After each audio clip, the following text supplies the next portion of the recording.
Ration shop దగ్గర full crowd sir. ఇక్కడ మీరు చూస్తున్నారు ఎన్ని వెహికల్స్ ఉన్నాయి చూడండి. అందరు రేషన్ తీసుకుపోవడానికి వస్తుండ్రు. వర్షాకాలం వస్తుందని చెప్పి ఎక్స్ట్రా ఖర్చు పెట్టి కూడా పబ్లిక్కి ప్రాబ్లం రాకుండా ఇంత మటుకే చేస్తారు. ఇంకా ముందుకు వచ్చింది అనుకోండి జేఎఫ్సీ నుంచి వచ్చి వేయొద్దు అని చెప్పి ఇక్కడ ఆపే చేస్తున్నారంట. ఇంత మటుకే ఎవరు నిలబడ్డా అటు ట్రాఫిక్ జామ్ ఇటు ట్రాఫిక్ జామ్.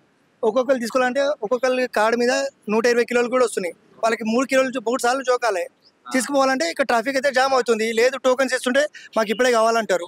వాళ్ళ దగ్గర టైం ఉండదు. మెయిన్ ఏంటంటే ఎవరైతే కస్టమర్స్ వస్తామో మా దగ్గర పేషెంట్స్ ఉండేవి ఇప్పుడు ఇమీడియట్ ఇచ్చేయాలంటారు. ఈ కొత్త టోకన్ ఏమందని అంటారు. ఈరోజు టోకన్ తీసుకుంటే 23rd డేట్ వస్తుంది. ఈరోజు డేట్ ఎంత 9th డేట్ అంటే మళ్ళీ ఈరోజు 23 తీస్తున్నారని చెప్పి మళ్ళీ లొల్లి. అరే తీసుకుపోయిన వాళ్ళు ఉంటారు కదా, సర్వర్ వస్తలేదు. ఒకటి పొద్దున్న నుంచి 8 o'clock స్టార్ట్ అయితే 9 o'clock స్టార్ట్ అయితే 2:30 3 o'clock వచ్చినా కూడా మీకు పబ్లిక్ ఉంటారు. మీరు కావాలంటే చూడండి. ఇప్పుడు ఆల్మోస్ట్ ఇప్పుడు టైం ఎంత అవుతుంది 12:30 అవుతుంది. మీరు 1:32 వచ్చినా కూడా ఉంటుంది. ఇప్పుడు మళ్ళీ బండి అన్లోడ్కి వస్తుంది.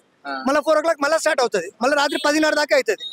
అయినా కూడా వాళ్ళు చేయలేకపోతారు. వాళ్ళ టార్గెట్స్ అవుతలేవు, ప్లస్ సర్వర్ డౌన్.